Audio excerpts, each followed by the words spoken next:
I think that when you feel most open and loving, or when you feel most vulnerable, which interestingly can come at the same time very often, that's when that opening can occur, where your guardian angel can connect with you, be felt by you. Welcome to Personal Development Mastery Podcast, empowering you with the simple, consistent actions needed to master yourself and create a life of purpose and fulfillment. I'm your host, Agi Keramidas, and my mission is simple: to inspire you to take action towards improving your life. In this podcast, I invite myself inside the minds of remarkable people and I distill their wisdom for you. So if you're ready to find practical insights that you can implement right now, make sure you follow the podcast and get the episodes as soon as they are released. Speaking of insights, how would you like a free copy of my book, 88 Actionable Insights for Life? It's a book based on the conversations with the notable people I had doing this podcast. And you as my listener can get it now before its official launch. As a matter of fact, I'm giving it to you as a present. Go to agikeramidas.com/88 to download your copy. And coming to today's episode, if the idea of living in alignment with your spiritual purpose appeals to you, then the following conversation with my guest Ros Place is for you.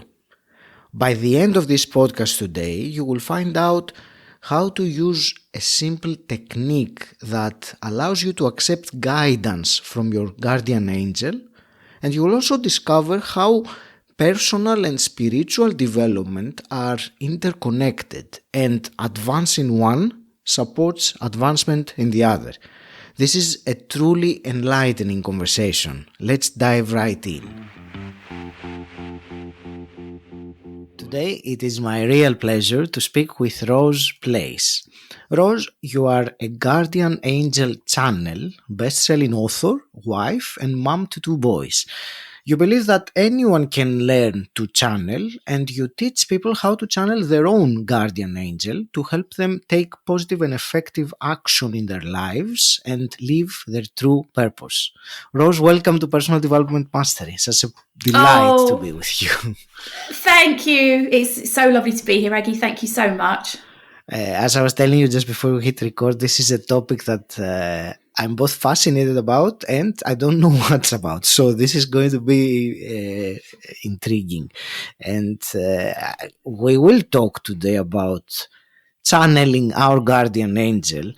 As a quick clarification, Ros, here, okay, when we say you are a guardian angel channel, what does that mean in one sentence? To channel my guardian angel means that I communicate directly with my guardian angel and that I facilitate that communication for others. That's great. Fantastic. That's what I believed it was, but I wanted a concise explanation, and I think that is very clear.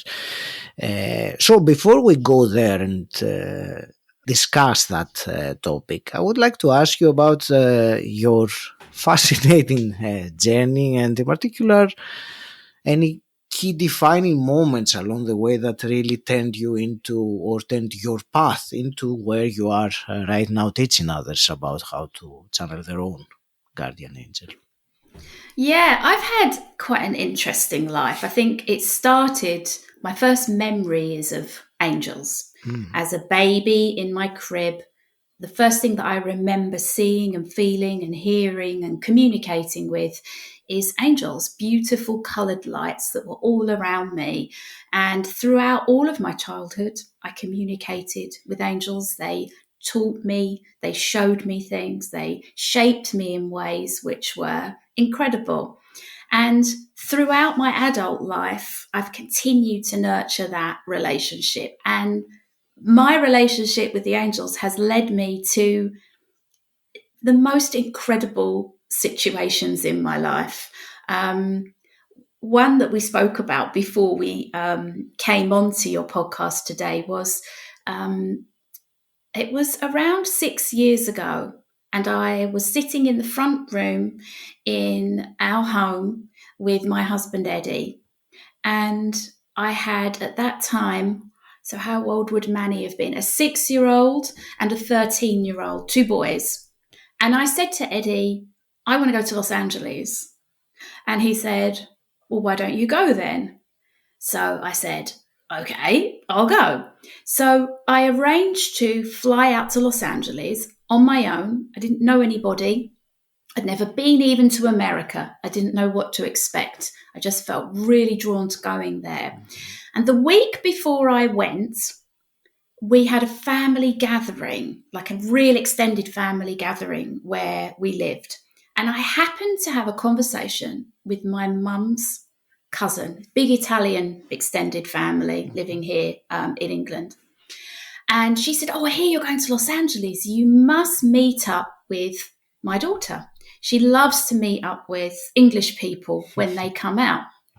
So I said, oh, okay, I'll take her email and perhaps we can meet for a coffee.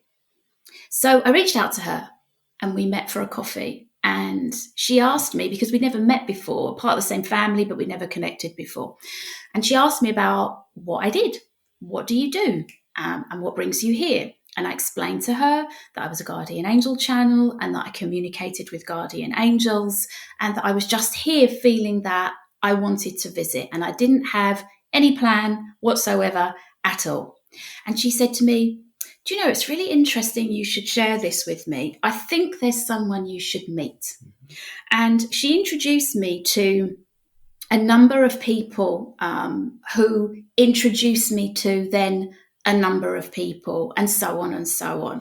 I met people in the beauty industry. I met people in the music industry. I met artists, musical artists.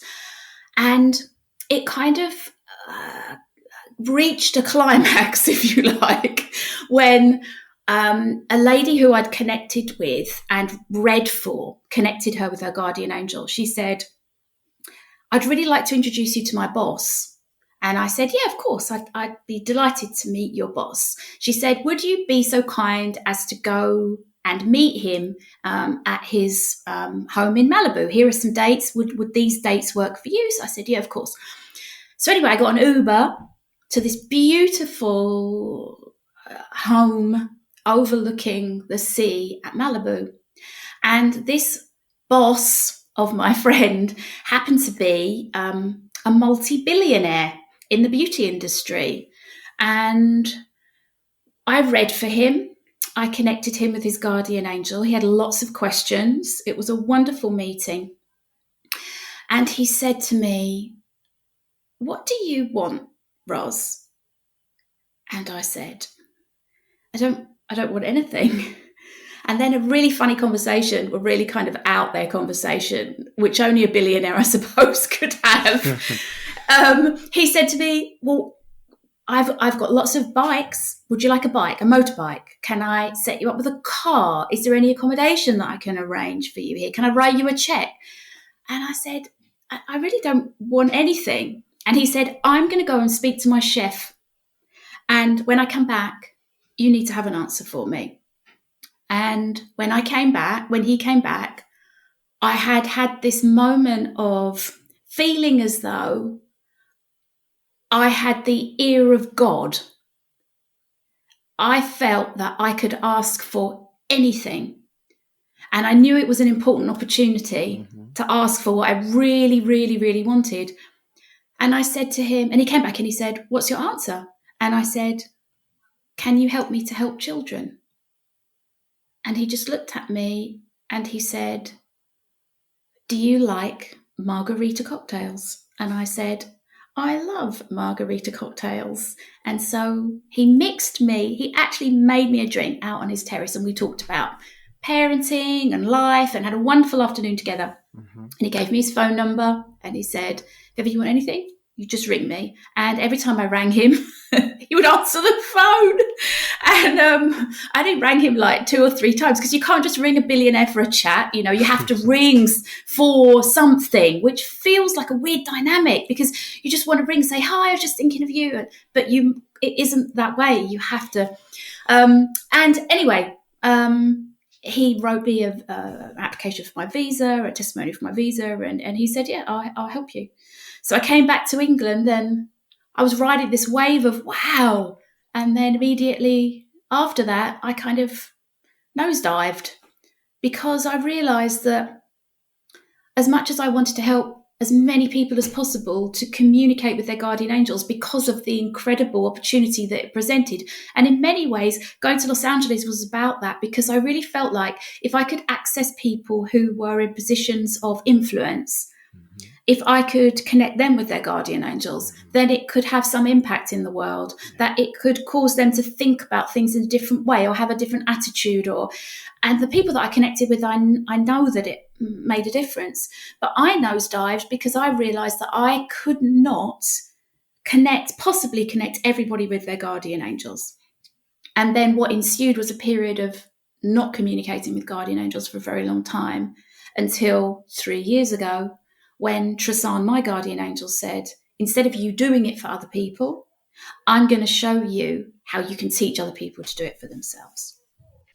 What I'm thinking out at the moment right now is that maybe indirectly you can help more people than you can imagine, rather than it's not only the direct, because that's how I see it myself sometimes, that there is always a ripple effect in what we do, and the one person we help might help a million people without us really knowing. Uh, I'm going to ask you about guardian angel and channeling and all these things in a moment. Before I do, what would you say to someone listening to us right now and is, let's say, a bit skeptical about the topic, guardian angels and so on? Yeah, it's interesting. I've found that over the last 3 years, really since the world was disrupted so much by COVID and what ensued after, that people are interestingly much more receptive. It's as though there's been an awakening that's occurred through the trauma, the mass trauma that's been experienced by all of us to some degree on some level. So if you'd have asked me that question 3 years ago, I think I would have had quite a different answer. I find that people are much more receptive, much more open. There's a knowingness that's beginning to emerge from people now, that it isn't always about what we can see with our eyes, that science and spirituality are beginning to fuse in a very interesting way, that physics and what we understand of the universe and what we're beginning to comprehend in terms of the interconnectedness of all things is really providing people with the evidence that they need, that there is more to learn, that this is an opportunity to grow and to learn. But your relationship with your guardian angel, I can tell you, is your guardian angel only exists for you. Your guardian angel only exists to support you, serve you, love you, to fulfill your purpose, in order that you can contribute positively to the expansion of the entire universe. But what I'll also tell you is that your guardian angel will never force you to believe in them, will never push you, will never try to convince you or coerce you. And that it is truly a journey of love and opening the heart to self, which provides the resonance, if you like, which provides the space in order for that connection with your guardian angel to occur. It is a truly blossoming process of becoming open to an awareness of something that deep inside you want to be true, but experiencing in an evidence-based way becomes true. I was about to ask you, and I think in a way you answered it already, but I'm going to ask it anyway. I was wondering why. So I assume that each of us has a guardian angel next to us, or maybe I don't know if that is a literal thing, but next to us, shall we say. Uh, my question was, why then most people are completely unaware of it? There is no kind of nods, if you wish, from the angel that, you know what, I'm here for you. Is it because of what you said, that they can't coerce you into doing anything? Is it about our freedom to choose, or is it some other reason? So there's a couple of reasons.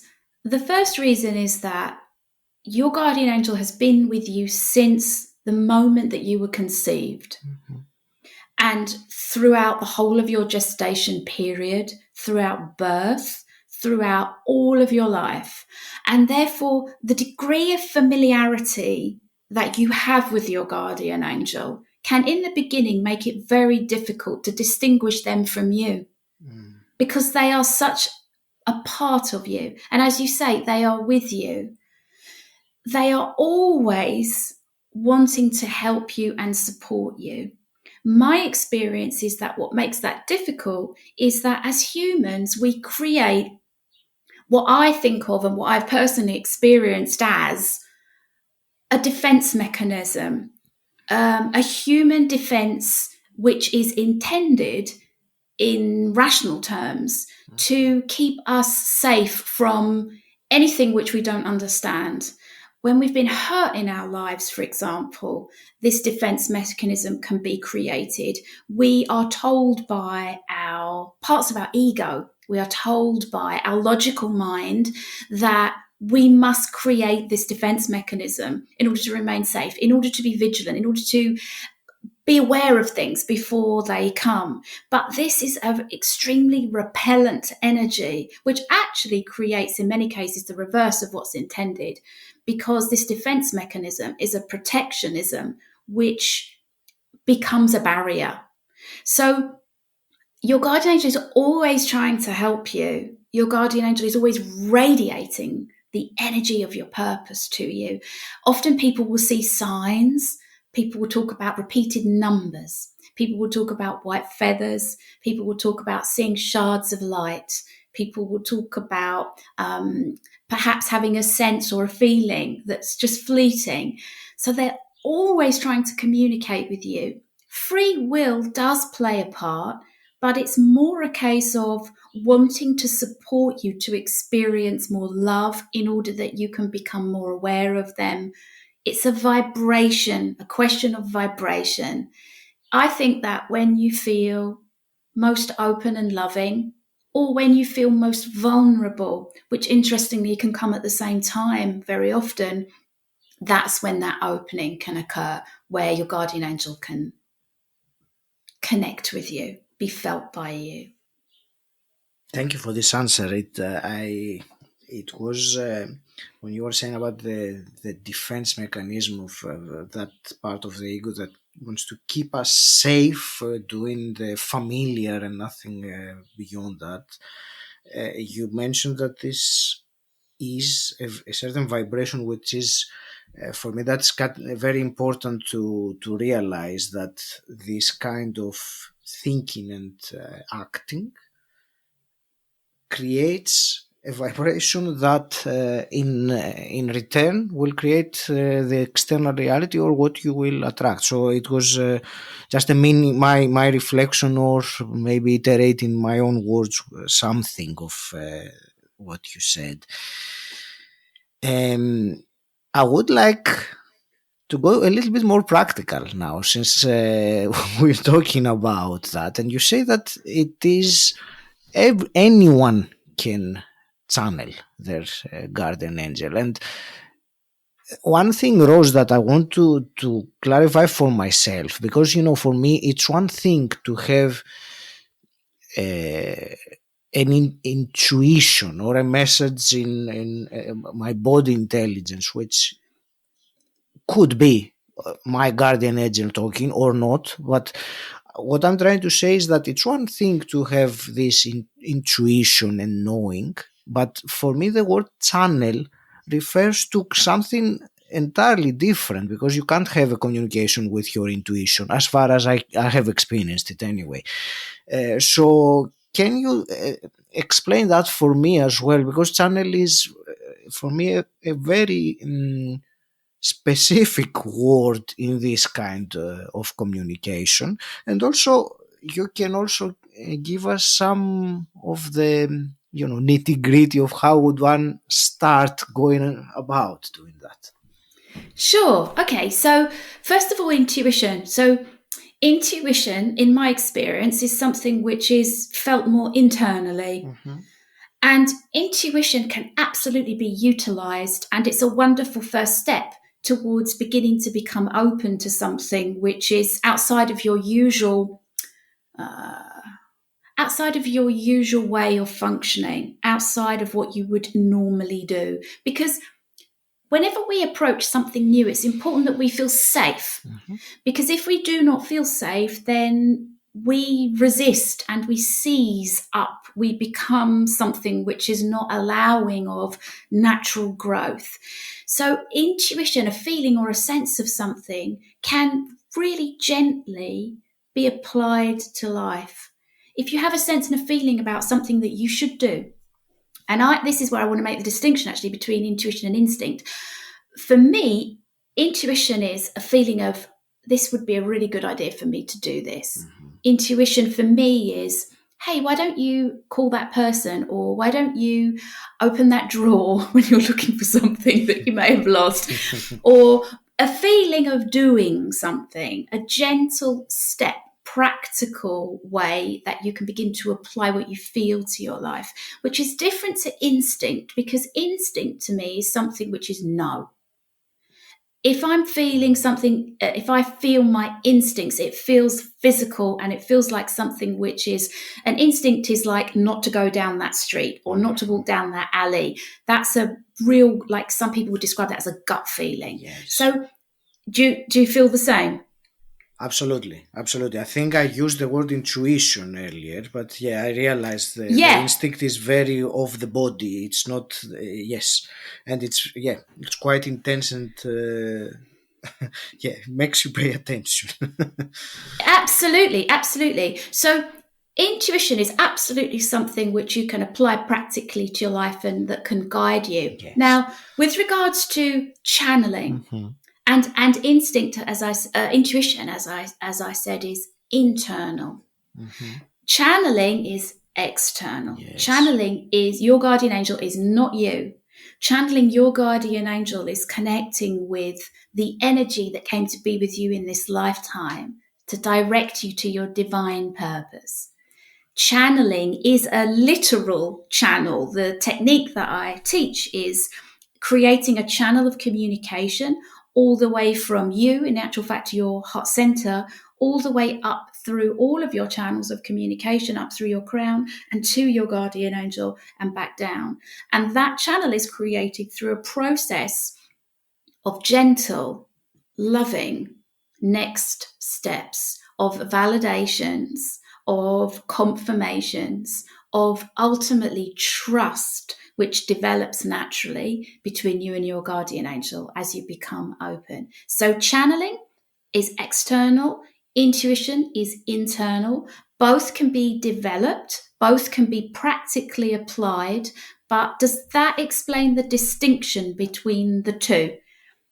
It certainly does. Thank you. Yes. How simple is that technique? And is so? You say that anyone can do it. Is it a matter of persevering with it? Yeah, it's interesting. We had every month we have a meetup with all of my mentored students, and what's Mhm. wonderful is when people graduate, they go Oh, through the whole year of the program, and at the end they share their experience with those that are just beginning their journey. And it was wonderful to speak with one of the mentored students just last night, and her talking about this journey and being consistent is important. Following the technique, learning a very simple process and allowing your body to absorb that so that it becomes automatic, creates the space through which the channel is created. mhm. And once that channel is created, you are able to receive that information in a really clear way. It's a simple process, and what's interesting about the process, and what's been interesting about teaching people this method, is that it is about learning to allow and learning to let go of what has held you back in the past. And this is where I suppose we begin to talk about personal development, because they are so linked. what I have found through those that I have mentored is that those that are those that succeed, those that are experiencing the degree of channeling that is ultimate, have been successfully able to conquer personal development issues and areas which have held them back in their personal life and are preventing them, blocking them from making the spiritual progress, which will allow them to channel. But once they transcend those blocks, once they allow, trust, let go, release, not only do they channel, but they have transcended to the next level of personal development. The barriers are gone and life becomes as it was intended: ease, smooth, grace. It's gorgeous. So anyone can, but it's a process of learning to not try. Like when we learn things as humans, we work really hard, we try.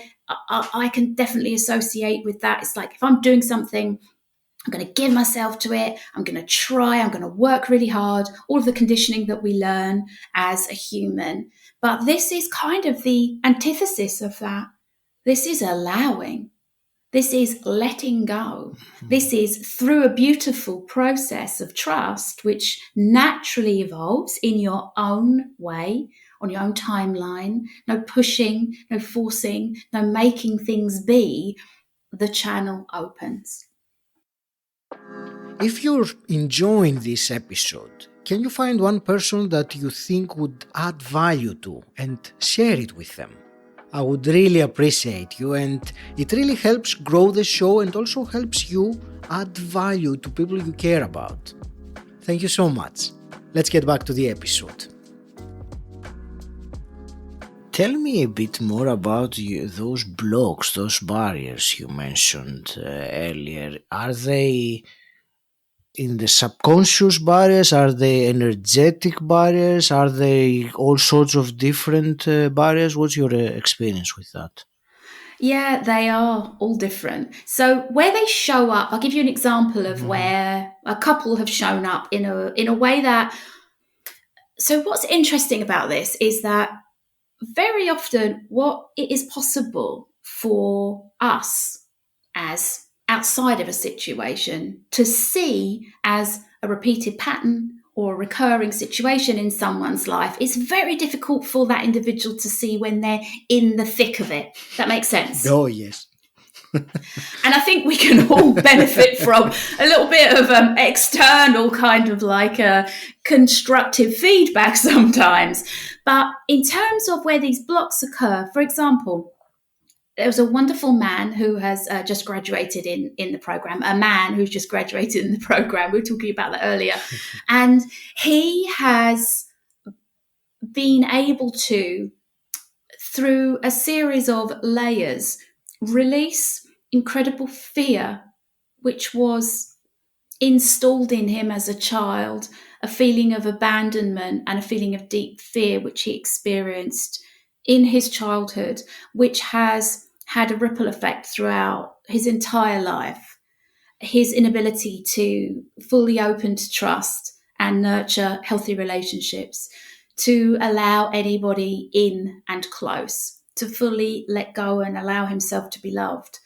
And we, I don't mind saying, had a number of sessions together where the frustration that he felt was tangible. He was upset. Why can't I do this? Why is this not possible? I'm trying as hard as I can. And through language, we talked about letting go was too much to talk about.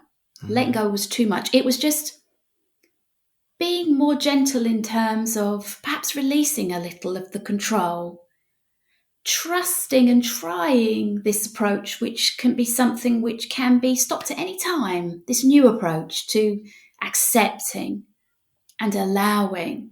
And not only did this wonderful man, through Channel of Clarity, channel with his guardian angel in a way which is allowing him to not only ask questions and receive answers to things which he has always wanted to know in his life, but also, and this is really exciting, has also opened him up to, within his area of interest, which is astrology, begin to ask questions and explore very detailed subject areas which he knows nothing about directly from his guardian angel. And that has been mind-blowing. In addition to that, living life with his guardian angel, planning the beautiful future that they are now creating into reality, and feeling the way that he described it is he's not the same person that he was. He's at peace. He feels love. He's ready to be loved. He's ready to share love. And there's this beautiful contentment that just radiates from him now, where there was once constriction and fear and a real sense of always being defensive. I said a lot there. I hope that goes some way to answer the question that you asked, Aggie. Yes, it does, and it gives me a handle to ask about living with purpose, which I think it is in a way you were describing, even though you didn't use the word. It sounded to me like someone living their purpose, and that is something that many people, more and more people, are really looking for, and so probably that's why they're listening right now to this conversation.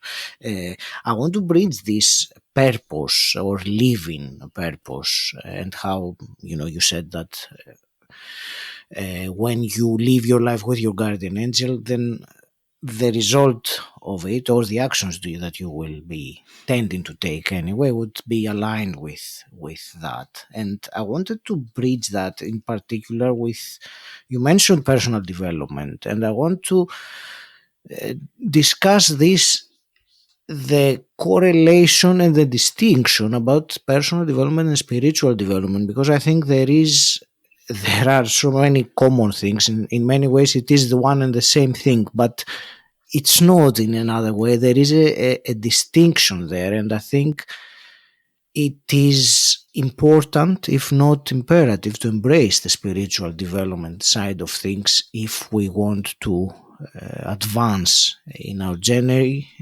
rather than going around in circles with even more knowledge every time. And I'm generalizing now, but I think you can understand the point of the question I'm asking, I hope.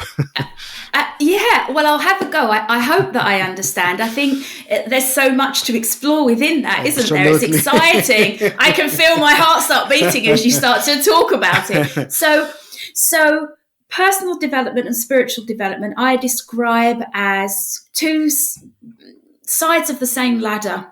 So I always I always say that you can advance so much personally, and then your spiritual growth is required in order to support you to elevate to that next level. And I think that a lot of people experience that spiritual growth in ways which perhaps they aren't fully aware of. I think that a lot of people who are highly successful are actually much more spiritual. They might say intuitive than we realize. Mm-hmm. They're accessing that tremendous power that we all have access to, which means that we never need to be alone, which means that we never need to make choices which are going to take us down blind alleys, which means that we're never going to have to move in a direction that isn't our next step, isn't aligned with our purpose. Mm-hmm. So in my field, which is spiritual development, I am so thrilled and excited about personal development, because often in the spiritual development realm, I witness a lot of passive spiritual development, I'm going to call it. It's very much like, I'm just going to kind of see what happens. I'm going to put it out there. And there are a lot of people that talk about spiritual development in a very kind of encapsulated way. Yes.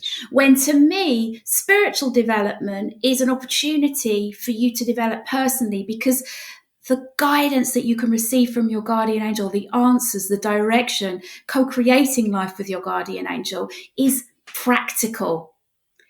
You can ask questions about things that you want to know about, and you must practically apply it to your life. It's not even enough to know your purpose. Even if you know your purpose, it's important that you apply practically that spiritual guidance to your life in order to fully benefit.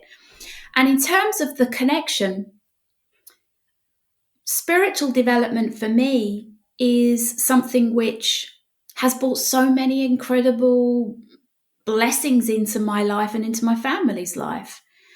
We are currently living life traveling with Tristan, my guardian angel, directing our journey through Europe currently, through the Balkans currently. And that has been an exciting journey for all of us, an expansive opportunity for our entire family to experience a life which has allowed us family connection and time, opportunity to explore new horizons, to introduce our children to the wider world and to have an understanding of how we are all the same and we are all connected, and how much kindness and goodness there is there out in the world, contrary to what is often projected upon us.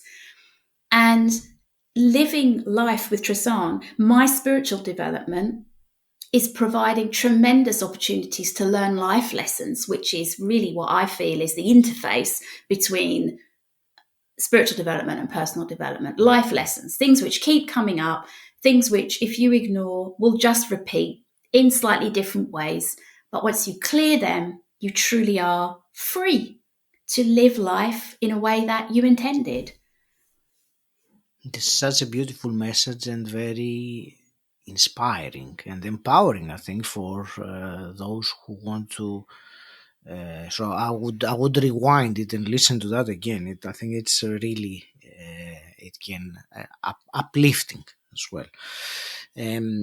Based on all the conversation we've had today, what's one actionable step, an action that the listener can take as a result of this to make an advancement or a progress? Yeah, it's a very simple step and it's something which is very easy to do, but it's something which you can really deeply allow yourself to rest into. And it goes back to what I was talking about with regards to becoming open, that experience of the heart, that experience of love, that opening, that laying down of the defenses, and doing so in a way that feels safe. What I teach people as part of the process, and I'd love to do this with you, Aggie, if you'd like to, and your audience might like to join in when there's somewhere they can be sitting and peaceful and quiet, is to place your hand over your heart. So the way that I know that my hand is over my heart center is by putting my thumb just underneath my collarbone and placing my palm across my chest. And then closing your eyes. I'd love you, please, to enjoy feeling yourself move into your heart. You can enjoy that experience as a feeling of warmth, just a pleasant feeling, a feeling of being a little bit calmer, feeling a little bit more in your body, and enjoying the feeling of your chest and your breathing moving up into the palm of your hand. And then saying to yourself inside, and when you can be private and alone, saying it out loud, saying to yourself with feeling, I love you. I accept you for all that you are. I love you unconditionally.